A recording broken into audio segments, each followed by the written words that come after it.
Bonsoir et bienvenue. Nous avons lancé « Je veux un musée, j'ai besoin d'un musée, j'imagine un musée » en examinant les différentes façons dont les imaginaires sont construits par et pour les musées. Nous avons ensuite interrogé l'idée de l'imaginaire, du moderne et les résonances entre le Louvre et le MoMA. Ce soir, je voudrais envisager le musée comme un lieu idéal. Par idéal, j'entends un modèle d'excellence qui peut servir de guide pour la manière dont nous imaginons et réalisons nos musées. En tant qu'imaginaire, l'idéal est par définition une aspiration. Pour moi, quand même, une aspiration qui est réalisable, même s'il implique une sorte de perfection absolue. Je suis ravi d'être rejoint en quelques instants par Kader Attia, l'un des artistes en résidence cette année au Louvre, et par Laurence Descartes, la présidente directrice de ce grand musée. Je parle depuis des années avec eux des musées et de la façon dont nous imaginons. Et ce soir, nous allons explorer ensemble un certain nombre de questions. L'idée de cette conférence est née il y a plusieurs années, lorsque l'écrivain turc Orhan Pamuk et moi-même avons commencé à discuter d'un projet de livre. Pamuk venait d'achever la construction du musée de l'innocence à Istanbul, un projet qu'il avait développé parallèlement à l'écriture du roman du même nom. Notre idée était de nous poser une série de questions susceptibles d'éclairer notre réflexion sur les musées et sur la manière dont nous le percevons, chacun à notre manière.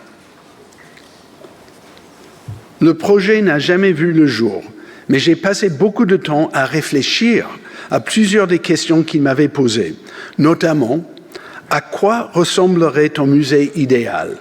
Quelle serait sa taille? Où serait-il situé? Quel type de collection aurait-il? Quel serait son public? Qui y travaillerait? Puis, plus je réfléchissais à ces questions, plus je me rendais compte que mon musée idéal est aussi intéressant comme un imaginaire qu'il est comme une réalité. Cet imaginaire de l'idéal est lié au musée imaginaire d'André Malraux, mais au lieu d'être une collection des collections, il est composé de plusieurs éléments qui pourraient être assemblés à partir de nombreux musées que j'aime et que j'admire. Et comme le musée imaginaire, chacun d'entre nous pourrait créer son propre musée idéal à partir de ses expériences vécues et des lieux qui l'ont inspiré.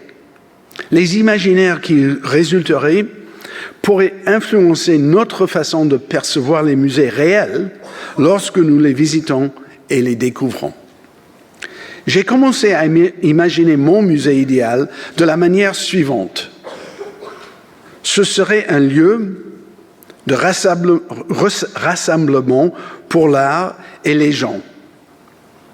Il serait imprégné de bruit des conversations des visiteurs, de leurs discussions au sujet à propos des œuvres qu'ils regardent. C'est très important pour moi, cette idée que l'art et les visiteurs sont liés en conversation un avec l'autre. Il serait relativement petit, comme le Gulbenkian à Lisbonne ou la Louisiana de Copenhague.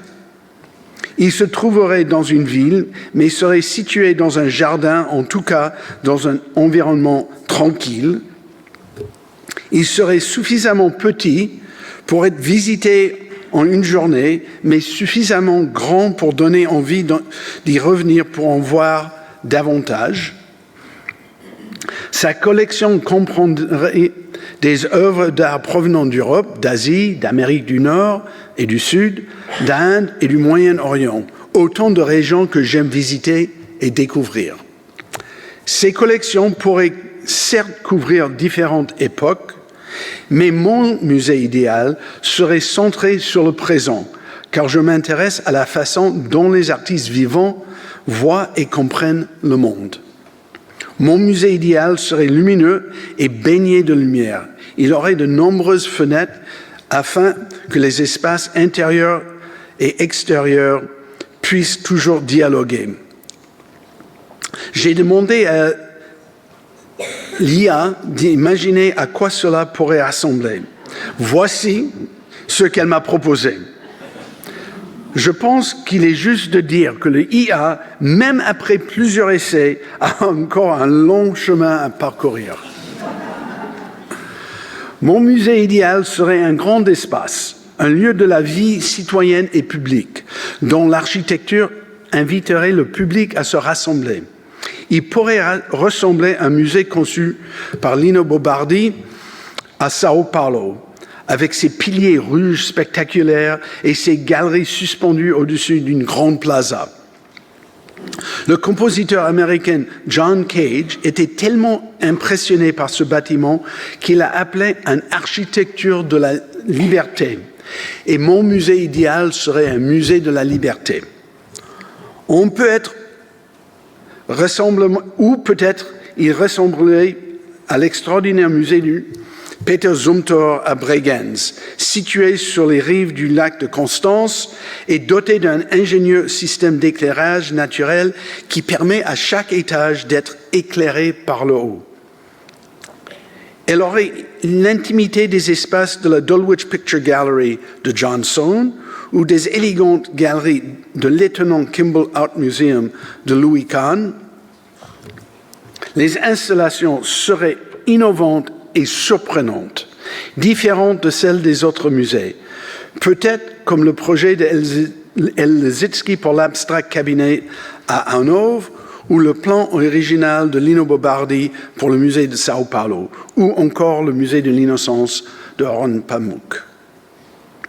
Il y aurait de nombreux sièges pour que chacun puisse s'attarder et profiter tranquillement de l'art ou d'une conversation avec un ami.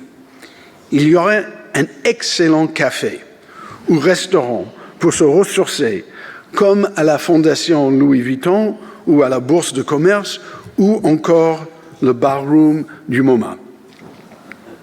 L'art et la bonne cuisine, ainsi que le bon vin, vont de pair et renforcent l'idée que regarder de l'art est à la fois un exercice profondément intellectuel et visuel, mais aussi profondément sensuel et agréable. Récemment, j'ai lu Potential Museums, un ouvrage volumineux édité par mon cher ami Donatien Gros. Il rassemble de courts essais de plus de 50 auteurs d'origines diverses, à qui l'on avait simplement demandé d'inventer un nouveau musée, de créer ce que Gros appelait un musée des musées. Les auteurs devaient réfléchir autant à la présentation et à l'architecture qu'au contenu et à l'agencement.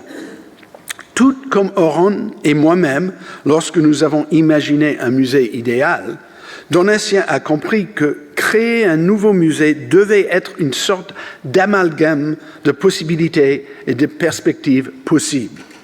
Que chaque auteur verrait cette opportunité différemment et imaginerait un musée nouveau et différent. Mais en cherchant à inviter un nouveau musée, chacun des auteurs imaginait, au moins en partie, son musée idéal.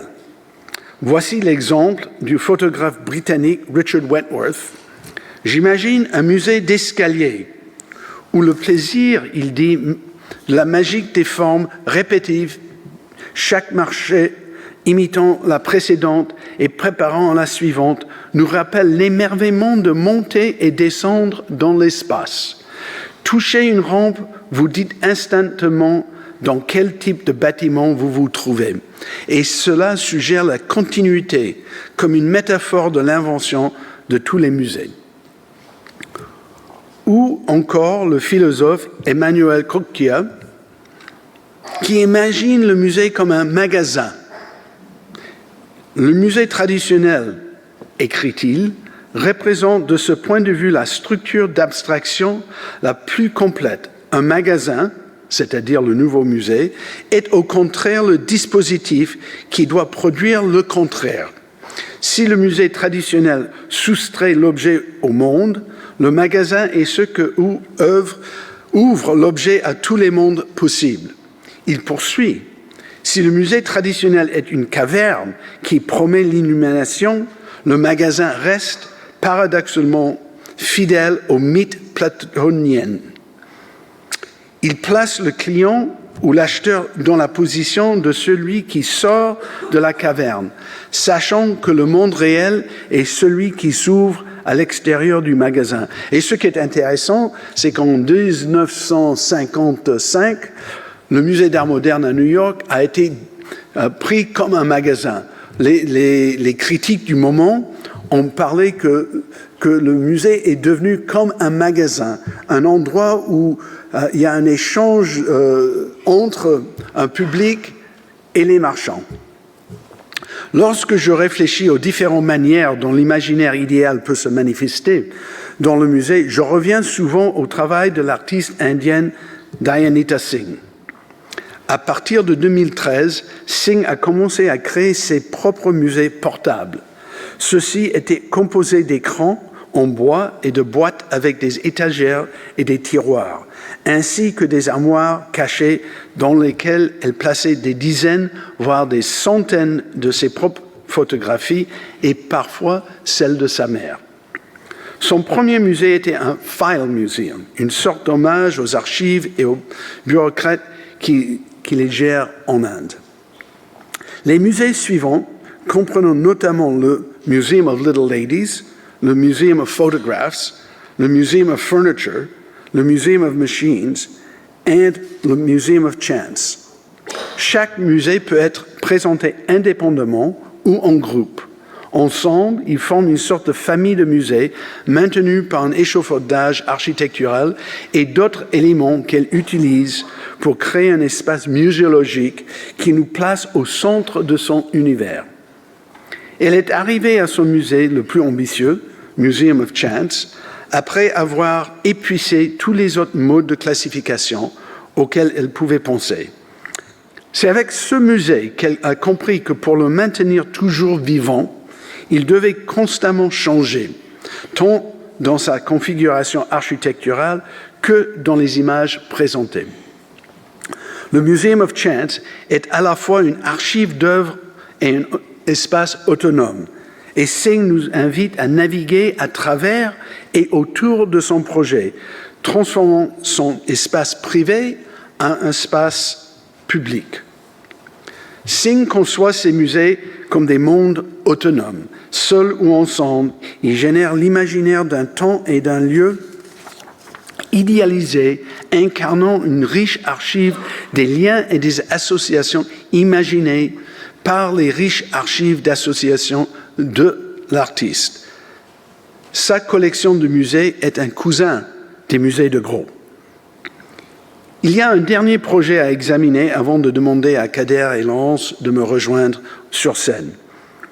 Il y a plusieurs années, j'ai demandé à un petit groupe de collègues du MoMA de travailler avec moi pour déterminer comment nous pouvions nous engager plus activement auprès des artistes utilisant les NFT et l'intelligence artificielle. Cela nous a amené en 2022 à commander à l'artiste turco-américain Refik Anadol une œuvre d'art qui réinvente le Museum of Modern Art et ses collections. Il a pris les métadonnées de plus de 138 000 objets de la collection et, à l'aide de l'intelligence artificielle, a construit un programme qui combine et recombine en permanence chaque objet dans un flux infini de nouvelles œuvres, chacune basée sur la précédente sans qu'aucune œuvre ne se répète jamais. Il a capturé ce qu'il appelle les hallucinations transformatrices de l'art moderne par la machine dans un espace multidimensionnel, en entraînant son modèle de IA avec des sous-ensembles des archives de la collection du musée. Il a ensuite regroupé les ensembles de données d'images triées en catégories thématiques afin de mieux comprendre le contexte sémantique des données.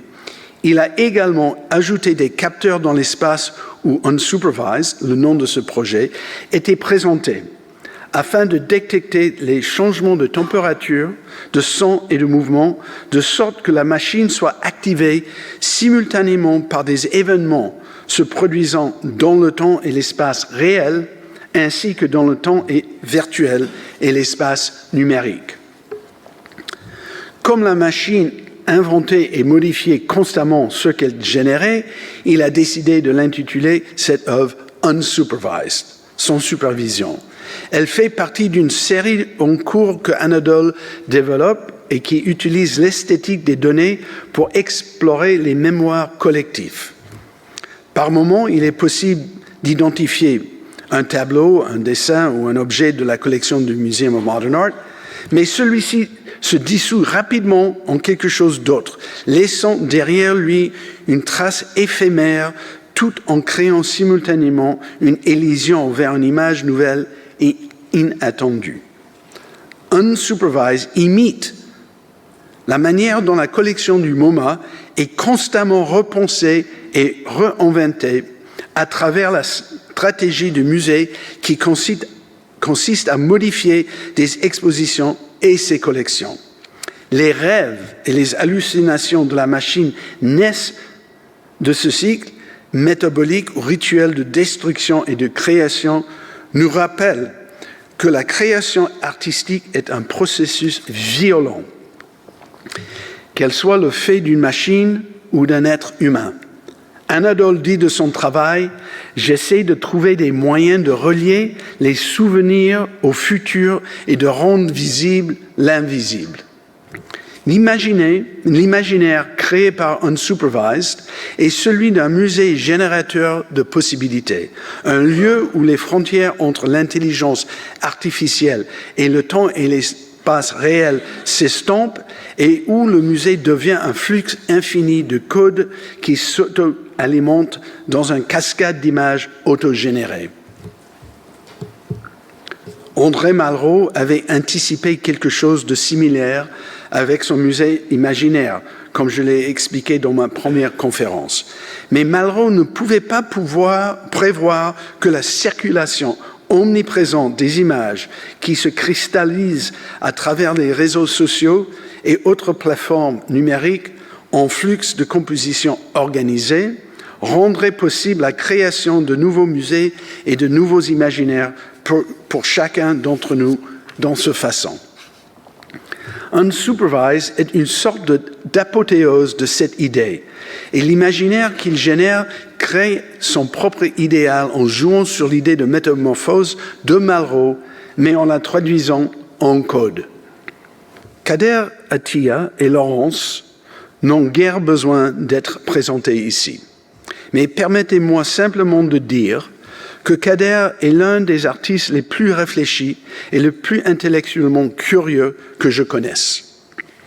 Dont les vidéos, les sculptures et les installations comme le musée d'émotion et les projets comme la colonie examinent des questions complexes allant de la psychanalyse et de la réparation au colonialisme et à son impact durable. Quant à Laurence, c'est la collègue vers qui je me tourne le plus souvent pour sa sagesse et ses conseils. Son immense culture, sa compréhension de l'histoire de l'art et sa sensibilité aux musées et à leur public sont uniques. Et le travail qu'elle accomplit au Louvre est centré sur les questions dont je souhaite discuter ce soir. Pendant que nous prenons place, je vous laisse avec quelques images de la galerie de temps au Louvre-Lens, une sorte d'installation ou accrochage idéalisé et qui sera un point de départ pour notre conversation.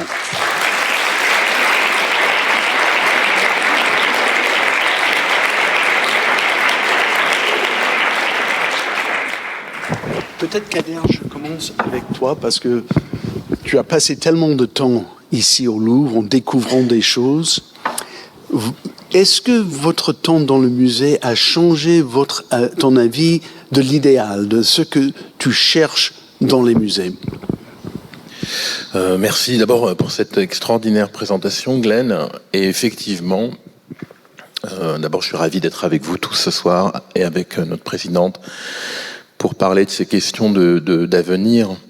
Mais effectivement, mon expérience à travers cette résidence, qui dès le départ s'est intéressée pas seulement aux œuvres, mais aussi au public. Je suis fasciné par les interactions qui sont en fait finalement visibles, mais parfois invisibles, entre le public du Louvre et les œuvres et les espaces en fait. Et donc ça, à travers cette résidence, en effet, j'ai découvert d'autres manières de vivre le musée en fait. Je le sentais avant, mais le fait d'avoir passé du temps ici m'a permis de venir plus souvent, notamment au Louvre, anonymement, même si j'ai ce pass qui me permet d'entrer quand je veux, et d'avoir justement ce temps en fait de pouvoir vivre ta question. On en parlera après, mais moi je trouve que tu parles beaucoup du temps en fait. Oui. Merci Kader. Ces images de Louvre-Lens sont pour moi extraordinaires et ma visite il y a maintenant presque un mois m'a vraiment étonné. Et j'aimerais savoir, Laurence, est-ce que c'est possible de reproduire ce qui est achevé au Louvre-Lens ailleurs? Est-ce qu'il faut commencer avec un espace idéalisé ou est-ce qu'on peut adapter les accrochages dans les espaces différents? Merci, cher Glenn, d'abord de ton invitation sur cette scène. Et je suis ravi d'être avec Kader pour parler de musée de façon peut-être plus sereine que ces derniers temps. Et ça fait du bien aussi de se rappeler pourquoi on fait ces métiers et pourquoi on leur donne autant de temps et d'énergie. Moi, je commencerai par dire que, puisque tu tournes autour de la question du musée idéal, peut-être commencer par ce qui n'est pas pour moi le musée idéal, et puis on en viendra peut-être au Louvre-Lens. Je pense qu'il y a des choses qui guettent les musées aujourd'hui. Il y a une chose terrible qui est l'uniformisation, la standardisation. Je trouve qu'il n'y a rien de pire que de rentrer dans une salle de musée et de se dire « je ne sais plus où je suis ». Je suis à Paris, à Tokyo, à New York, et au fond, j'ai le sentiment de voir la même chose. Peut-être la même collection, ou une partie de la même collection, des espaces qui se ressemblent. Et ça, pour moi, c'est un échec. Et c'est le contraire du musée idéal, qui, pour moi, est un esprit du lieu et de l'instant, et qui est aussi très physique. Ça, on en reparlera peut-être avec Kader, mais c'est un sentiment très, très physique d'un certain espace, à un certain moment, de rencontre avec des œuvres, dans un certain contexte. Tu as montré quelques musées que j'adore aussi, comme la Fondation Beyeler ou Louisiana, mais je pourrais mettre dans mon panthéon personnel aussi bien le Kunsthistorische Museum de Vienne, je trouve un des plus beaux musées d'Europe, une des plus belles collections d'Europe, évidemment, que Naoshima, qui sont deux variations complètement différentes sur le rapport à ce qui vous entoure, une très grande capitale européenne, la nature au Japon et l'esprit de méditation qui accompagne la présentation des œuvres à Naoshima, et quelque chose qui est porteur d'une toute autre histoire à Vienne. Et dans les deux cas, on est là à cet instant et on rencontre les œuvres dans ce contexte. Et la question du contexte, pour moi, elle est essentielle. Et après, quand on évoque Lens, on pourrait parler d'Abu Dhabi, qui m'est très cher parce que c'est un projet sur lequel j'ai travaillé pendant 6 ans à son début, et qu'on a essayé de réfléchir à une nouvelle façon de formuler la vocation universelle du Louvre, ce qui est aussi exactement le projet parallèle de Lens. Là, ce qui se joue, c'est aussi des aspects très physiques d'échelle. Je crois qu'il y a des choses qui sont possibles à une certaine échelle, qu'on tente ici avec la galerie des 5 continents, qu'on va ouvrir au public la semaine prochaine, qui est un espace relativement limité à l'intérieur du Louvre, et qui est une façon de respirer différemment à l'intérieur du Louvre, de proposer autre chose aux visiteurs. Lens ou Abu Dhabi ne sont pas des musées gigantesques. L'espace musée. Tu parlais de taille, d'ailleurs, dans ton musée idéal, d'une taille relativement limitée du musée. Et je pense qu'on peut tenter ce genre de choses. Et je pense avec beaucoup de bonheur à Lens et à Abu Dhabi, parce que c'est vraiment deux propositions que j'aime profondément. Je pense que les 2 autres Louvres ont beaucoup à dire au Louvre Paris, si je puis dire.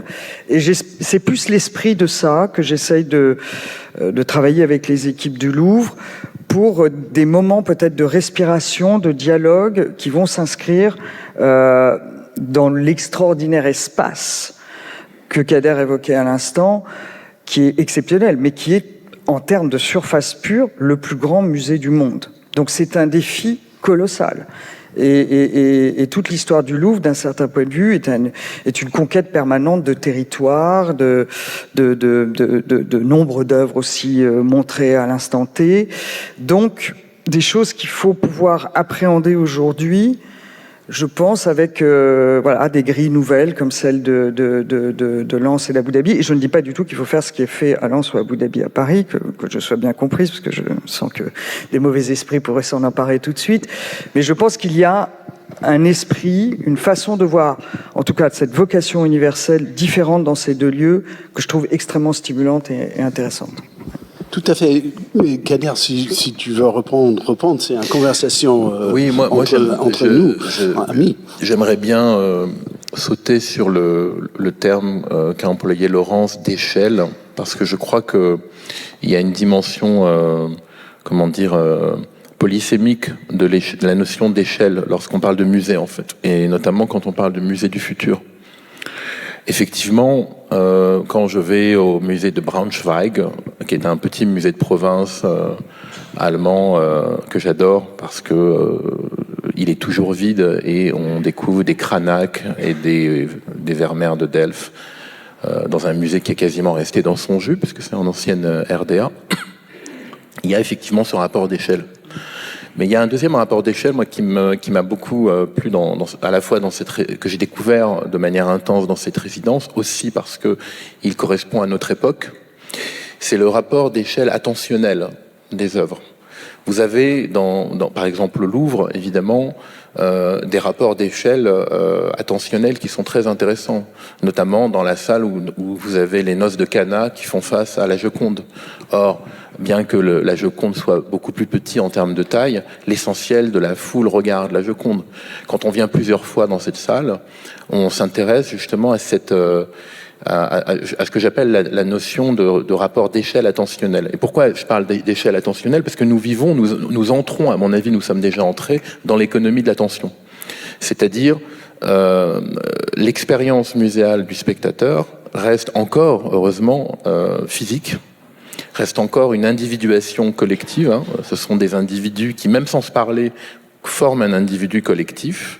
C'est pour ça que dans les 3 conférences que j'ai données ici même, je parle plutôt du corps-regard et non pas du regard uniquement. Je pense que le regard sans le corps est inachevé, en fait. Il y a une sorte de corporéalité du regard.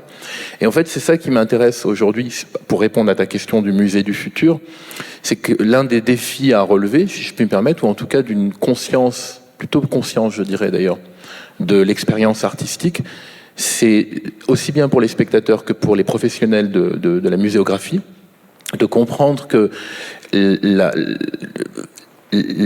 l'économie de l'attention rend tellement rare l'attention que nous allons devoir travailler à équilibrer, en tout cas à être sensible au rapport d'échelle attentionnelle de certaines œuvres. Les plus grands moments que j'ai passés ici, et je continue d'ailleurs, c'est souvent dans des salles où il y a très peu de monde, devant des objets qui pourraient être insignifiants, une chope de bière du Moyen-Âge, vous voyez ? Et en fait, parce que c'est ça aussi le musée, c'est cette dimension culturelle en fait. Pour moi, quand je regarde les musées, surtout un musée de la grandeur du Louvre, qui est unique, il n'y a pas d'analogue, même un musée comme le Metropolitan ou le Hermitage n'a pas le même problème que le Louvre, point de vue de la qualité des œuvres, la complexité du parcours et le nombre de visiteurs. Et donc, j'essaie toujours de me demander qu'est-ce que c'est l'idéal, parce que c'est pas achevable, mais il faut commencer quelque part. On fait un accrochage avec un espoir, on fait des aménagements avec un espoir, de idéaliser quelque chose, il me semble, de rendre possible une conversation, un sens du sublime. Et il faut toujours en avoir dans la tête quelque chose, même si c'est impossible de l'achever. Et je suis tout à fait en accord avec toi, Laurence, que si tous les musées étaient égaux, C'est comme un magasin du vêtement qui est pareil à Paris qu'à Rome, à New York. C'est pas intéressant. Mais l'idéal n'est pas un absolu dans ce contexte, il me semble. On essaie, par rapport au musée d'art moderne à New York, on a essayé de créer notre idéal, notre imaginaire idéal. On l'a pas achevé, mais on a tenté de le faire. Et c'est complètement différent que celle du Pompidou ou celle du... C'est pour ça que c'est bien. Oui. Mais ce qui est évident, c'est même si l'architecture était toujours égale, et c'est impossible, les collections ne seraient pas égales. Le public ne serait pas égal. Et donc, il y a une différence qui est déjà prise dans le contexte de où est le musée. Et donc, j'aimerais bien revenir, Laurence, sur la question que Kader a posée avec le public. Comment est-ce que vous, c'est-à-dire vous, toi et ton équipe, comment est-ce que vous pensez au public? Qui est votre public? C'est une excellente question, et c'est une question surtout qui, je pense, Glenn, et il faut bien le dire, en partie au départ sous la conduite du monde, peut-être plus du monde anglo-saxon, est devenue la question centrale des musées depuis 40 ans. Et au fond, aujourd'hui, et si je reprends les projets du Louvre-Lens et du Louvre Abu Dhabi, ce sont deux musées qui ont été construits autour du public, qui ont mis le public au centre.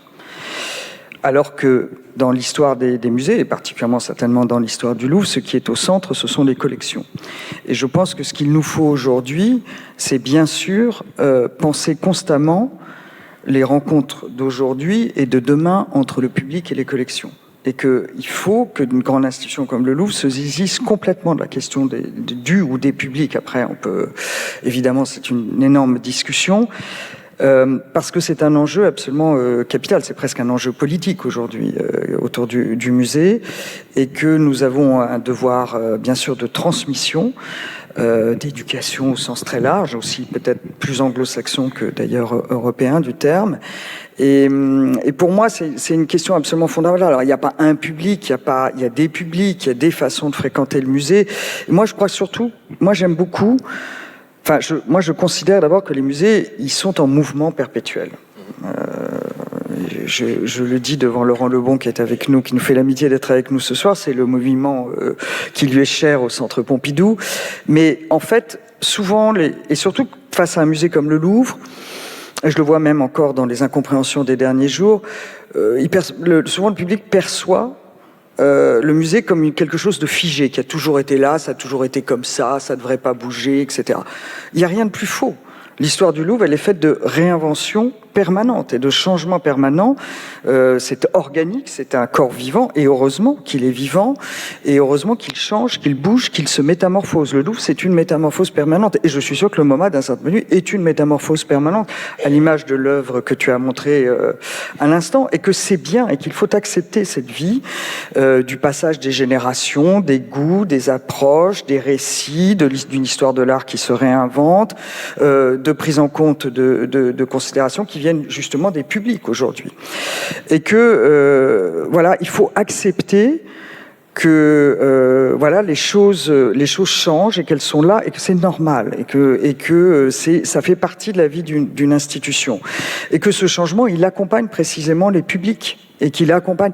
Je crois pas qu'on visite tout à fait le Louvre comme on le visitait il y a 40 ans. C'est pas vrai, parce qu'on visite toujours avec la sensibilité on visite avec la sensibilité de 2025, et qu'on perçoit les collections et qu'on est ému par les collections. On peut avoir tout à fait la même qualité d'émotion, parce que les musées, c'est d'abord de l'émotion aussi, il faut le dire.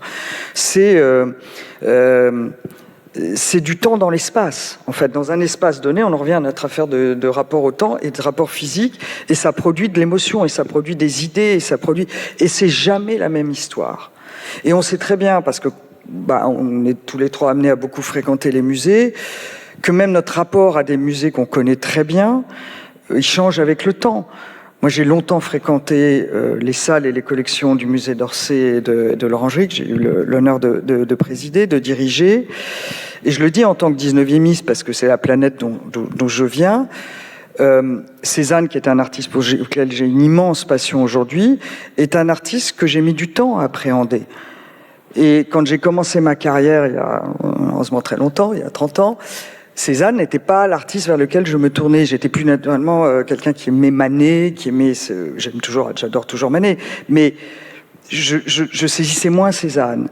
Et à force de le fréquenter, de le regarder, il y a une espèce aussi d'évidence qui s'est construite avec moi. J'ai cheminé avec lui parce que j'ai fréquenté les collections d'Orsay et d'autres musées, que j'ai réfléchi à des expositions avec des conservateurs, des gens beaucoup plus compétents que moi sur Cézanne, qui m'ont ouvert des portes. Et donc mon rapport à cet artiste fait qu'aujourd'hui, quand je suis face à un œuvre de Cézanne, où que ce soit dans le monde, n'est plus le même qu'il y a 30 ans. Et c'est normal, le temps est passé aussi à travers moi. Et je pense que c'est tout ça que charrie un musée. Le musée bouge et nous bougeons, nous changeons aussi en tant que visiteurs. Et c'est très bien comme ça. Il y a des œuvres qu'on a adorées, qu'aujourd'hui on se dit finalement, je sais pas pourquoi je trouvais ça si génial que ça. Et c'est moi j'accepte beaucoup ça. Je pense que c'est très important. Et de ce point de vue-là, l'absolu est quelque chose qui me gêne un peu. Et l'idéal aussi. Parce que, en fait, l'idéal, il n'y en a pas. Et d'absolu, il n'y en a pas. Et c'est très bien comme ça. Toute l'histoire du Louvre est faite de corrections permanentes de l'ampleur de ses collections, de ses champs. Moi, j'avais demandé il y a 2 ans à Pierre Saint-Garavelou, tu le sais bien, une chaire qui s'appelle, très joli titre, Les fantômes du Louvre, et qui racontait toutes les histoires des collections qui étaient là au 19e siècle et n'y sont plus, et qui ont laissé des traces. Moi, l'idée des traces, ça m'intéresse beaucoup. Parce que, en revanche, les souvenirs sont là, c'est dans les murs, ça nous accompagne, et ça fait autant de musées potentiels pour citer l'ami Donatien. Oui, moi j'aime cette idée de choses qui ne sont pas finies. Alors, ça ne veut pas dire qu'il ne faut pas être très exigeant dans ce que l'on fait, dans l'instant, et dans la proposition que l'on a, et les travaux sur lesquels une exposition, le réaccrochage de salles. Et dans un musée comme le Louvre, je pense qu'il ne peut pas y avoir d'absolu dans l'accrochage. Parce que tu as 9 départements, 9 types de collections, et qu'il faut accepter qu'elles ne peuvent pas être présentées de la même façon. Il faut accepter cette diversité, ces ruptures de rythme, de densité. Mais en revanche, il faut les construire. Il faut être très conscient que le visiteur ne visite pas 9 musées et qu'il visite le Louvre. Et donc ça, c'est un défi de donner une forme d'unité dans la diversité des collections du Louvre, par exemple. Ça, c'est un vrai défi. Kader ? Moi, du point de vue artiste, hein, un peu comme Laurence d'ailleurs, la notion d'idéal me demande en fait de ne pas imaginer l'expérience artistique comme une chose figée. Hein. C'est vraiment là Hippocrate, quoi. On n'entre jamais dans le même fleuve en fait, donc on n'entre jamais dans le même musée en fait. Mais par contre, moi, ce que j'ai trouvé intéressant dans ce que disait Laurence et ce que tu dis, Glenn, et qui m'a un peu rappelé comment en fait le sujet humain, il est depuis qu'on a quitté les grottes, dès qu'on a quitté les grottes d'ailleurs, même déjà dans les grottes, il crée des rituels. Hein, les enfants, quand on les fait rire, on leur fait une blague, ils disent encore. Pour qu'on répète à nouveau la blague. Et ça peut durer longtemps d'ailleurs, des fois. Et en fait, cette notion de rituel conforte le sujet humain. Mais là où l'expérience du musée, et là c'est vraiment l'artiste qui parle, que j'imagine aussi comme une grande installation, pour moi elle est à la fois... elle est une sorte d'équilibre en fait entre ce rituel qui va faire que même si on n'entre jamais dans le même musée, on y retrouve quelque chose, quelque chose. Et de l'autre côté, je dirais la nécessité de l'indéchiffrable. La nécessité parce qu'on grandit de notre confrontation à l'indéchiffrable, parce que c'est une confrontation à un langage qu'on ne connaît pas. Par exemple, le commissaire, le curateur, qui va, d'une certaine manière, créer un nouvel accrochage qu'on n'a jamais vu. On est en face de quelque chose qu'on suppose, qu'on croit connaître, mais en fait, on est en train d'apprendre un nouveau langage. Et ça, c'est pour moi quelque chose justement qui relève de, non pas d'idéal, mais en tout cas d'avenir pour le musée. Parce que, effectivement, il y a, pour revenir à l'attention, une fatigue attentionnelle qui se génère par la répétition. On est rassuré par le rituel, mais ça peut pas durer tout le temps. Il faut à un moment donné que l'esprit soit challengé, en fait, mis en péril, ou en tout cas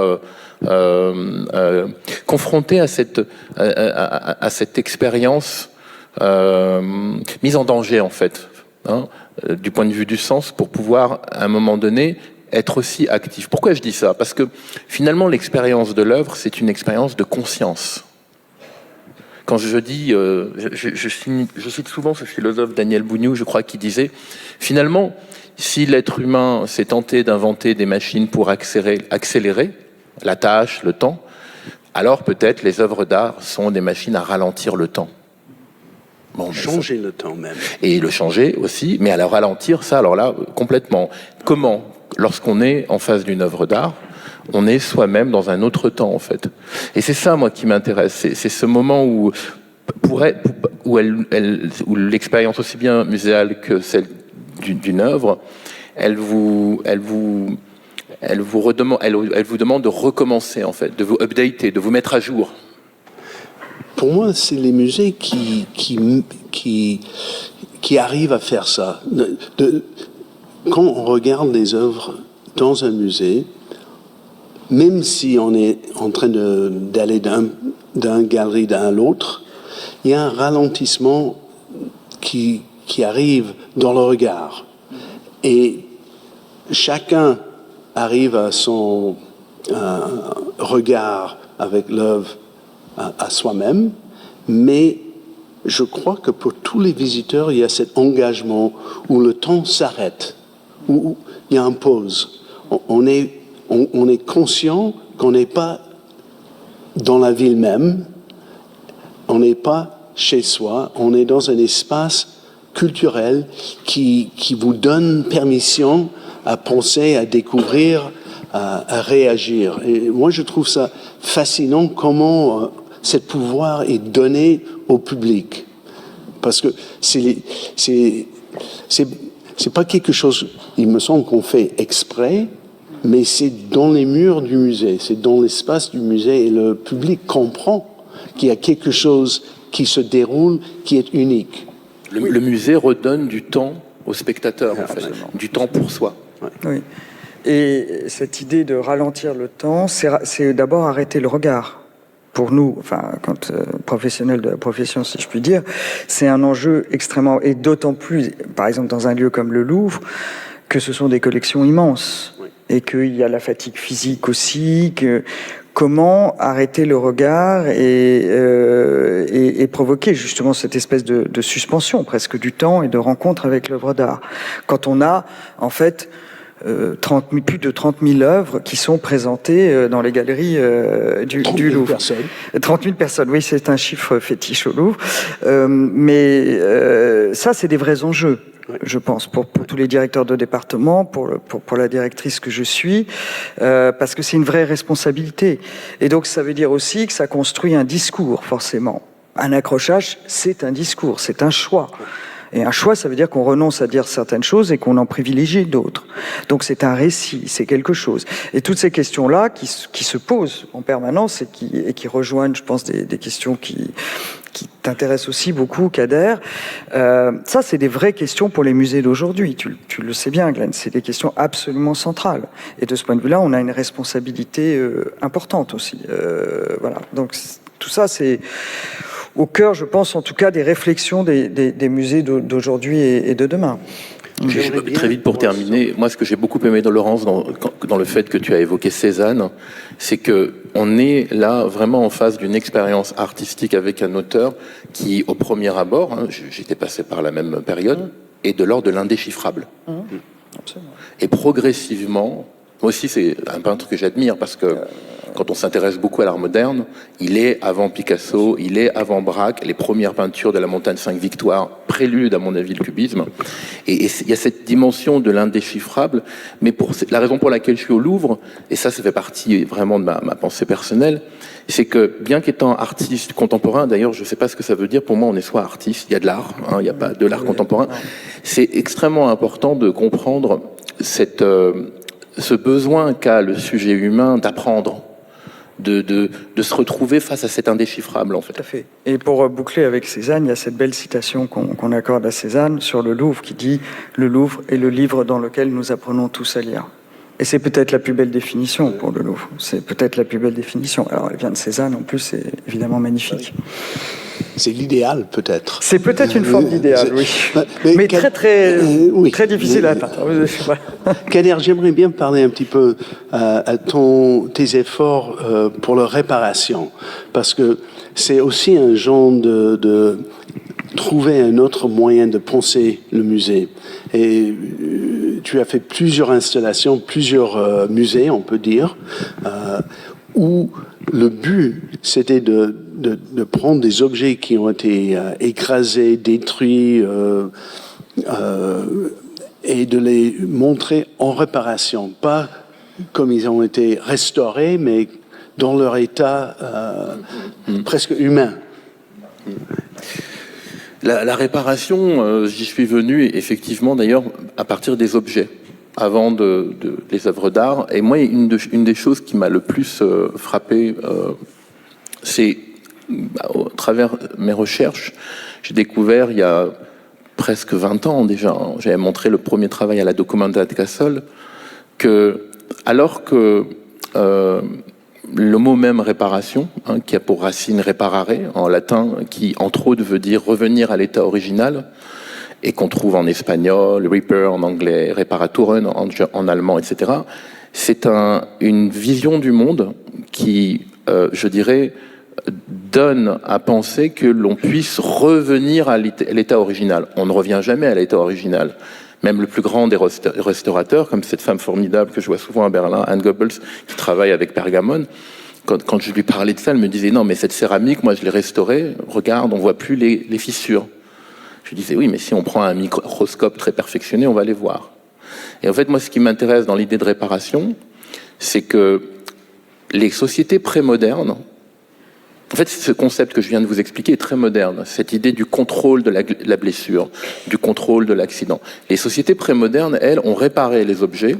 L'exemple le plus connu, on le connaît tous, c'est le kintsugi japonais, donc les céramiques cassées qu'on recolle et dont la fissure de l'objet est peinte en or. Alors il y a tout un rituel de la cérémonie du thé avec cette coupe dont on doit, lorsqu'on est invité et qu'on a un objet, une coupe cassée, on doit tourner lentement la coupe vers la personne qui nous invite pour montrer qu'on reconnaît l'honneur qu'il nous fait de nous donner cette coupe cassée à boire.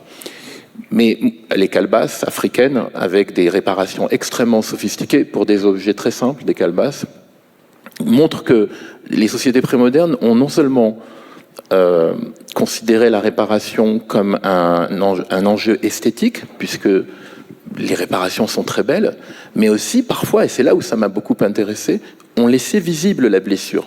Alors que le principe même de la modernité occidentale, consumériste, capitaliste, a été de nous éduquer à jeter les objets cassés pour en racheter d'autres, pour faire une longue histoire courte.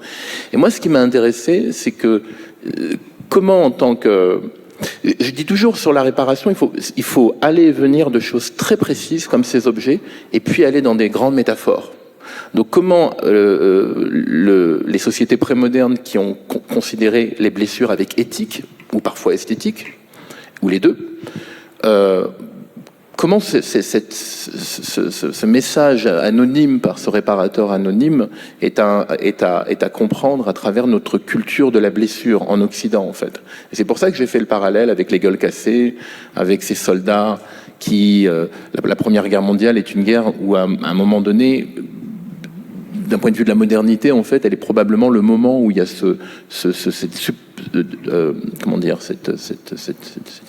disproportion des armes et des techniques de bataille qui étaient encore quasiment du 19e, avec des cavaleries, etc. Donc vous avez des blessures absolument phénoménales. Et moi, ce qui m'a intéressé, c'est ce que ça a incarné, par exemple, comme enjeu avec des médecins comme Hippolyte Morestin, comme Suzanne Noël, par exemple, qui a été une des premières à réparer les soldats au milieu de la boue, en fait. Donc, la réparation, là, je vous ai donné un peu comment je suis arrivé à ça. Et plus j'ai creusé ce travail à travers une réflexion, beaucoup, mais aussi des collages, notamment des vieux livres que j'avais du Louvre qui étaient déchirés, que j'ai réparés avec du fil rouge, par exemple, pour montrer en fait que les statues qu'on trouve ici, par exemple, au Louvre, ça m'a été confirmé avec les conservateurs que j'ai rencontrés, beaucoup de statues ont déjà été réparées au XIVe siècle. Je parle de statues gréco-romaines, ont été réparées au XIVe siècle, etc. Donc, moi, ce qui m'a intéressé, c'est comment, en fait, cette culture qu'on a de la muséographie et invisibilise les blessures, invisibilise la réparation. Et qu'est-ce qu'on peut tirer de ça comme œuvre? Je conclurai, et ça c'est très important, ça fait 20 ans que je réfléchis sur ça, j'écris, je fais des œuvres, etc. Mais là, notamment dans le cours que je donne à Hambourg, le séminaire, j'ai aussi mis mes étudiants en face d'une fatalité de la réparation. Que la réparation, c'est aussi l'irréparable. Accepter l'irréparable, notamment si on parle d'objets archéologiques, c'est déjà développer une forme de réparation conceptuelle, en l'acceptant, en le partageant, en l'intégrant dans une épistémologie. Voilà. Oui, et le Louvre contient, tu as parlé des objets restaurés, transformés au fil du temps, l'histoire du goût qui passe aussi par là. Mais le Louvre, il y a aussi autre chose. Il y a effectivement l'acceptation de l'incomplétude, du fragment en tant que tel. Collections archéologiques en sont pleines, bien entendu, avec une valeur, pour moi, extrêmement profonde. Et moi, je trouve que c'est aussi une des grandes beautés du Louvre, c'est que justement, il place au même niveau de reconnaissance le fragment modeste archéologique et le chef-d'œuvre de la Renaissance. Et il te donne à voir les deux, dans un rapport qui est forcément différent, mais cette variété, cette amplitude en fait du regard et de l'appréciation qui va de l'objet du témoignage historique, archéologique, au chef-d'œuvre consciemment peint, conçu comme un chef-d'œuvre selon des paradigmes qui étaient ceux, par exemple, de la Renaissance italienne. Je trouve que cette palette, en quelque sorte, qui est possible, que l'on peut rencontrer dans ce même bâtiment, dans ce même lieu qu'est le Louvre, est une chose, je trouve, extrêmement passionnante et je trouve très contemporaine. J'ai souvent dit à la directrice des Antiquités orientales, qui a parmi les objets les plus anciens du Louvre, qu'elle avait le département le plus contemporain du Louvre. Parce que c'est ça qui est beau, justement, et c'est ça le musée, c'est que c'est le truc de regardeur de Duchamp. C'est-à-dire que le fragment archéologique qui vous touche, vous l'activez comme un objet ultra contemporain qui devient votre contemporain parce qu'il vous touche, parce qu'il vous dit quelque chose. Dans le moment. Dans le moment, à l'instant et au moment où vous le rencontrez. Ça, c'est magnifique. Et tant que des lieux comme le Louvre et plein d'autres à travers le monde peuvent proposer ça aux visiteurs, je pense qu'il y aura un sens des musées. Il y aura beaucoup de problèmes, comme disait Valérie, il y a des tas de problèmes dans les musées, mais il y a aussi une beauté intrinsèque de ça. Il y a quelque chose dont nous avons terriblement besoin, je pense, encore plus en ce moment. Tu as parlé, Laurence, des 9 départements qui doivent être compris comme une totalité. Oui, c'est une totalité impossible parce qu'elle n'est pas forcément totalement cohérente historiquement. Enfin, elle est pleine d'incomplétudes et de trous et de fantômes, en fait. Elle est pleine de fantômes. Et de toute façon, moi, j'ai essayé de passer par tous les départements un jour. C'est comme on dit en anglais, mission impossible. Oui. Mais il faut plusieurs visites au Louvre, clairement. Le Louvre est en train de penser et de réfléchir sur un aménagement qui va, premièrement, refaire la circulation, oui. Mais comme c'est un genre de réparation aussi, un genre de réagir dans le bâtiment pour le faire mieux, pour embrasser le public dans un autre moyen, dans une autre façon. que sont vos buts de cette... Et qu'est-ce que c'est le défi et qu'est-ce que c'est le but d'un programme pareil? Je pense, je ne vais pas revenir sur nos problèmes actuels, ils sont suffisamment... Non, mais ils sont intéressants et je ne les fuis pas du tout, au contraire, parce que je pense qu'ils illustrent le besoin de réparation du Louvre, là, au sens propre du terme, mais ils impliquent aussi de réfléchir structurellement et aussi intellectuellement au Louvre d'aujourd'hui et de demain. Donc effectivement, trouver des solutions de meilleur accès, circulation au sein des collections pour précisément ne pas être dans un effet de congestion autour notamment de 3 merveilleux chefs-d'œuvre qui sont plutôt du côté de l'aile de non, et je n'insiste, ce sont que des femmes, hein, donc voilà, bon, c'est girl power Louvre,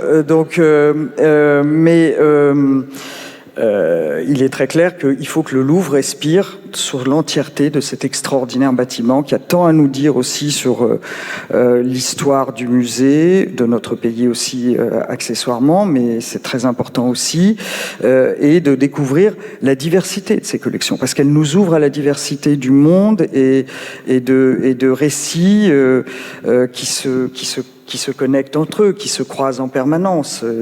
Et ça, c'est aussi la réflexion qu'on peut avoir, notamment par exemple autour de la création du 9e département, qui est le plus jeune, qui est le département des arts de Byzance et des chrétientés en Orient. La création même de ce département, qui est actuellement en cours, nous amène à réfléchir sur, par exemple, le parcours romain et sur la présentation des arts de l'islam aussi, puisque ce sera dans la même zone du musée, et que ce sont 3 domaines civilisationnels, pour faire très court, qui ont partagé des zones géographiques et des moments de croisement. Alors, pas toujours des croisements pacifiques, mais voilà. Et ça, je trouve que c'est très intéressant d'envisager l'arrivée de ce nouveau département qui oblige à repenser des choses qui sont autour de lui et donc à réfléchir à des points de contact, à des récits qui sont plus complets pour le visiteur plutôt que des ruptures totalement abruptes. Il y en a aussi au Louvre et ça peut être merveilleux par moments, mais je pense aussi que sur des sujets importants qui touchent au monde d'aujourd'hui. Parce que là, on est dans des questions d'une terrible actualité qui sont des clés de compréhension sur le temps long, parce que ce que donne le Louvre, c'est la perspective sur le temps long, de comprendre l'histoire de l'humanité par l'expression artistique, parce que nous sommes un musée qui, voilà, a d'abord un rapport aux œuvres, mais ça, c'est une chance immense et c'est une responsabilité immense pour tous ceux qui travaillent dans ce musée, mais pouvoir réfléchir à des moyens de faire bouger les récits, de tenir compte aussi, par exemple, de nos visiteurs d'aujourd'hui, qui viennent avec des questions d'aujourd'hui, qui me paraissent extrêmement légitimes, sur la légitimité des collections, sur leur histoire, sur comment présente-t-on les arts de l'islam aujourd'hui, qui n'est pas une petite question dans la société française d'aujourd'hui.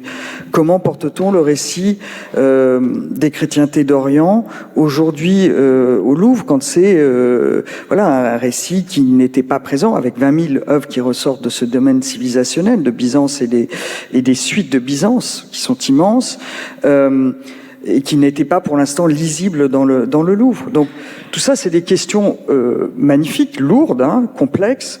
Et je ne dis pas que ce sont des réponses évidentes, mais c'est des réponses passionnantes. Et je pense que c'est des vrais sujets pour le Louvre d'aujourd'hui, tout autant que de continuer à être évidemment le très grand musée qui présente un magnifique ensemble de collections de peintures françaises, de peintures italiennes, parmi les plus belles collections au monde. Bien sûr, mais il est tout ça, le Louvre. Mais j'aime bien voilà, je pense qu'il faut assumer aussi qu'il soit plusieurs choses en même temps. Parce qu'il est très riche, il est riche de cette histoire assez complexe, qui est faite de ruptures, de départs de collections, d'arrivées de collections, de conquêtes. Si on prend le Louvre, le musée napoléonien de 1810, on voit ce que c'était. Enfin bon, on est aussi le produit de cette histoire. Donc, et je pense qu'il faut aussi parler plus de l'histoire des collections, parler plus de l'histoire du lieu, de l'architecture, de la muséographie, parce que le Louvre a été constamment, au sein de son histoire, une forme de modèle. Il a été l'un des premiers grands musées à ouvrir à la fin du XVIIIe siècle. Et il a irrigué énormément de l'histoire, notamment de musées américains, nous le savons, mais pas que. Et il est porteur aussi d'une histoire, d'une mémoire de l'histoire du musée, de la muséographie, de l'histoire de l'art, de l'histoire des collections, qui, à mon avis, et je pense aussi que l'arrivée de nouvelles technologies nous permettra aussi d'avoir des discours qui se démultiplient aussi autour des collections, de l'histoire du bâtiment, de ses départements, et que ce sont des choses à partager avec le public, parce que c'est pas des domaines réservés aux professionnels. Moi, c'est quelque chose qui, me met mal à l'aise. Je pense que les questions que se pose aujourd'hui un musée comme le Louvre, comme plein d'autres musées à travers le monde, le British Museum ou le Met, pour prendre deux musées qui sont en train de traverser d'immenses transformations intellectuelles et physiques par des grands projets. La comparaison avec le British Museum et le Louvre, en ce moment, elle est éclairante. Deux immenses projets de transformation, parce que des bâtiments à bout de souffle, parce que une présentation des collections qui n'est pas satisfaisante, parce que le besoin de construire une nouvelle relation au public, mais ça c'est passionnant. Et ça doit être un objet, je crois très sincèrement, de débat bien sûr pour les conservateurs, pour tous les scientifiques qui y travaillent, pour tous les professionnels du rapport au public aussi qui y travaillent, mais aussi pour le public. Moi je crois beaucoup à cette institution publique, elle est suffisamment débattue en ce moment, mais il faut en faire quelque chose de positif de ça, parce que ce sont des questions centrales pour le monde d'aujourd'hui. Et peut-être aussi, je vais un tout petit peu plus loin, le système de valeurs aussi que recouvre un lieu comme le Louvre, qui est quand même, alors là on en revient à Malraux, qui est quand même peut-être un vieux logiciel français pas toujours bien compris, parfois rejeté, critiqué, parfois tout à fait à juste titre, qui est cette question, notre passion égalitaire, cette question de l'égalité de toutes les civilisations et de toutes les expressions artistiques. Ça, c'est quand même au cœur de la fondation du Louvre en 1793. Ça n'a cessé de l'accompagner, parfois d'être rejeté d'ailleurs par l'institution. On le reformule d'un certain point de vue à nouveau avec la Galerie des 5 continents. Et je pense que ça, c'est quand même une valeur magnifique qui est profondément attachée à cette maison et qu'il faut continuer à porter sous des formes différentes, et puis nos successeurs feront autre chose, et c'est normal, et c'est tout à fait normal. Mais que le lieu reste vivant. Moi, je dis toujours qu'il y a 2 pièges qui guettent le Louvre. Un piège touristique, le piège doré touristique, le succès mesuré à l'aune du nombre de visiteurs. Ça, c'est quelque chose que je refuse, absolument. Parce que c'est pas du tout une façon de mesurer le succès d'un musée. Et l'autre piège, c'est d'être un musée élitiste. Ah, c'était tellement mieux quand il y avait personne. Qu'on était entre nous. Puis alors, en plus, c'est encore mieux s'il est fermé. Puis alors, le plus fermé possible. Parce que quand même, on est entre nous et on se comprend. Et en fait, c'est quand même beaucoup mieux. Parce que c'est pas fait pour tout le monde. Bon, entre les deux, je pense qu'il y a une voie médiane qu'il nous apporte de construire tous ensemble. Merci, chère Laurence. Kader, une dernière réflexion, si vous en avez un? Non, j'ai trouvé vraiment, encore une fois, là, toujours pareil, depuis ma position d'artiste, il y a des questions de logistique qui sont évoquées ici qui m'échappent, mais j'aime beaucoup la manière dont Laurence rappelle le projet initial du Louvre. Et c'est un peu comme ça que non seulement j'ai eu la chance, moi, quand j'étais très jeune, de pouvoir venir quand c'était gratuit, mais surtout, je me rappelle, j'oublierai jamais, je pense que dans la salle, les gens vont voir à quoi je fais référence, cette scène dans l'Assommoir de Zola, où la noce descend en attendant le dîner, et la noce, l'un des personnages décide, comme on n'a rien à faire, on va aller au Louvre. Et il y a effectivement cette dimension, pour moi, très populaire du Louvre, à laquelle j'attache une grande importance. Voilà. Bon, mais merci, chère Laurence, cher Kader. Jeudi, on va aborder le musée sous pression. L'idée le musée contesté, c'est l'envers, c'est l'envers de l'idéal. Et j'espère que vous allez venir avec moi sur ce petit voyage jeudi soir. Mais surtout, vous voyez pourquoi j'adore parler avec Kader et Laurence. J'apprends toujours quelque chose. Leurs réflexions sont toujours d'un gamme extraordinaire. Et ils nous donnent l'idée du musée même par leurs réflexions et par leur avis et surtout par leur expérience extraordinaire. Donc, merci À vous deux.